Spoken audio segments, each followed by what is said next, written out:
Unleash the warrior within.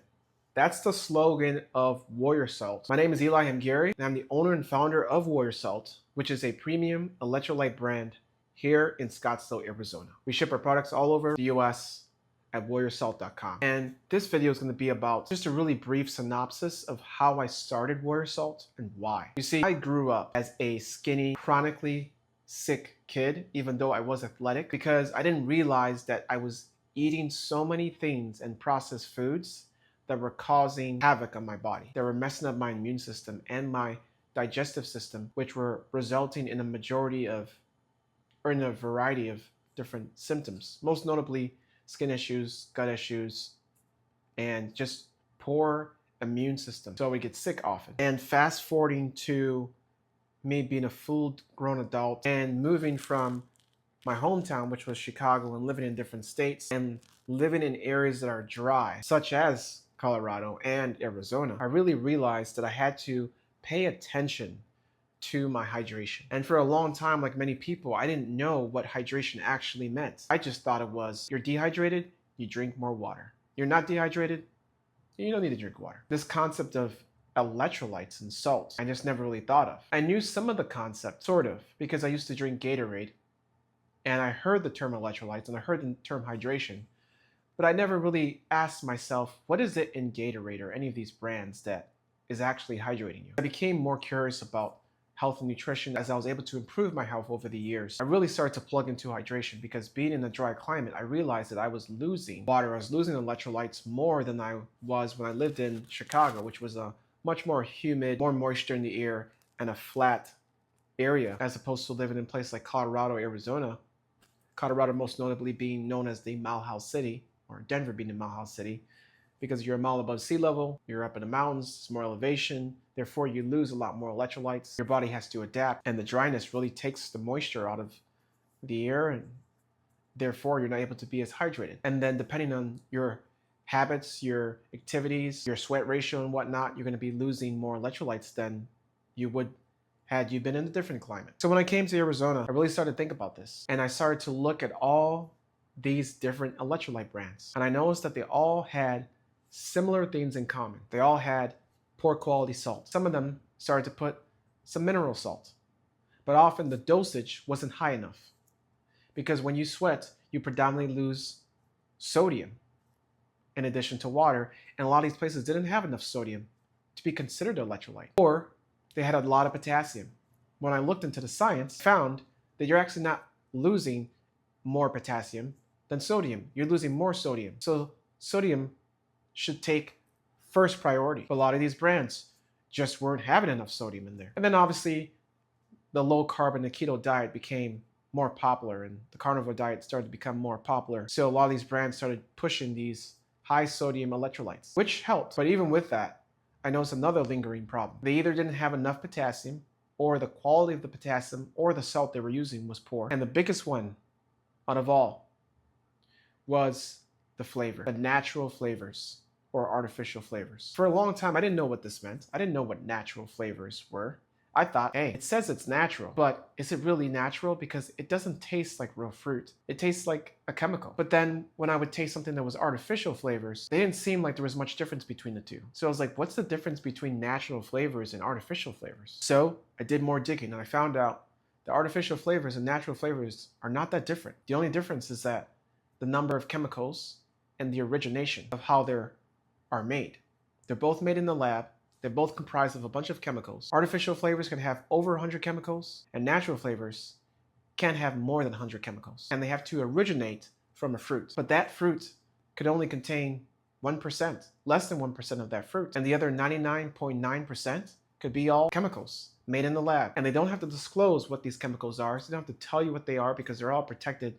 It's the same way why we'll never know what's actually in Coca-Cola's natural flavors, because it's a trade secret. It's a formula secret that's protected. And while I understand the need for some of these things, and maybe in a bigger scale, not being able to note if any of these chemicals could have adverse effects, side effects on the gut, the microbiome, which is something we truly still don't really understand. We're still learning. So I noticed that all these brands had natural and artificial flavors. And I was like, why can't Gatorade or any of these brands just either just put real juice in their ready to drink beverage, or why can't these electrolyte brands just use, fruit powder? And when it really come down to it, I noticed that it was all about profit and margin and scalability. And I understand that we live in a different type of marketplace where there's a lot more people, need to get things to people out quickly. Speed is very important, especially when it comes to success and growing a company. But I didn't want that to be at the detriment to myself or to others. So I went old school. I first met with a food scientist to figure out exactly what these natural flavors and artificial flavors were. Contact these companies to figure out, what exactly is in these flavors. Maybe I can get some more insight, potentially, information of what could be causing allergies or gut issues. But when I contacted all of these popular flavor companies, they all gave me the same exact information. Our natural flavors contain natural flavors. No question was ever being answered. So I had a choice to make. I could go ahead and follow the same path that every single brand has done, put natural flavors in their electrolyte brand. But I said no. I refused to put something in my body without knowing what it actually has, what it actually contains, and what it actually can cause that could be detrimental to my health or to others. And if I don't know exactly what's in the product that I'm consuming, I shouldn't be drinking it. And people have the right to know exactly what's in their food because it's your body. You need to have a choice of what you consume. And that's how Warrior Salt was created. So I started ordering fruit powders, good quality salt, pink Himalayan salt online, getting it shipped over to my house. I bought a blender and I went to work. Came up with a formula that I saw based on science had the right ratios that will allow for the body to achieve effective hydration, especially when it comes to performance, being in, challenging climates, dry climates, and could be a good base model for anyone who is active or who sweats. And that's how I came up with the formula. And I started testing this stuff in my kitchen, in the blender, blending the stuff and making really, really small batches. And I have a friend of mine who was a cyclist, still a cyclist. And I said, hey, man, I came up with this thing, try it out. He actually helped me really nail down the flavor. Because the one thing that I really couldn't get down on myself because I needed somebody else to be another taste bud experimenter. So it really helped me narrow down the flavor. I gave it to him, but before he even tried it, when I told him I was starting the company, and I don't blame him for this at all, he said, you're going to use fruit powder? It's not going to work. There's just no way it's going to mix well. There's no way you're going to get the flavor right. It's just not going to work. And I said, no, it's going to work. I already believed that it was going to work. I said it had to work. I know it can work. And I come from a bartending background, so that helped as well. But I've never actually worked with making drinks with powder. I've only made it with actual juice. So being able to make something in a powdered form that was a blend that used real fruit was definitely a new thing. And I just believed, I was like, there has to be a way. That was the phrase in my mind that I operated in, and I still use to this day. When I truly believe in something I cannot yet see, there has to be a way. And like I said, I experimented with these fruit powders. He helped me nail down the taste. And then I said, all right, this tastes great, but now we need proof. I need to see if this actually works.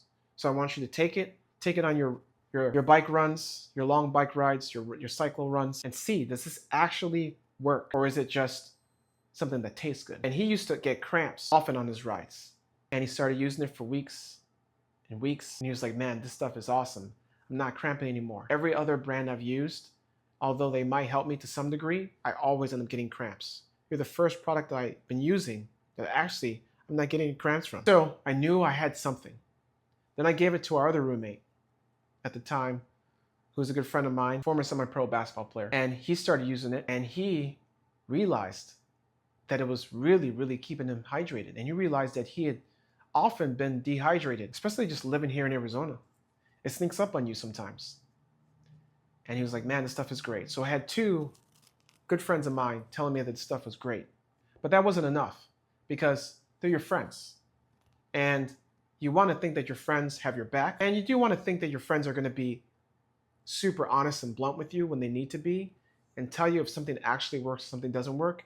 But there's still that part of your brain that's like, they're just being a good friend and they want to help out. They want to see me succeed.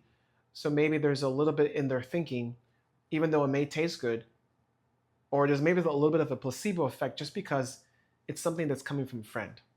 So I said, I need to go to people that I don't know, that have no affiliation to me, that don't owe me anything, that can give me honest feedback. And I need enough of them so I have a sample size that I can say this stuff actually works. Not only does it taste good, it actually works.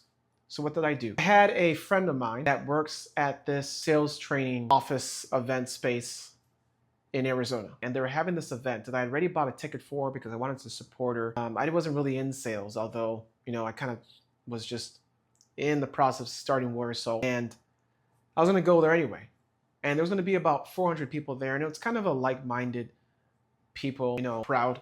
And a lot of these people are into, personal development, sales, fitness. So I was like, this would be a decent sample size to try this out. So there was about 400 people at this event.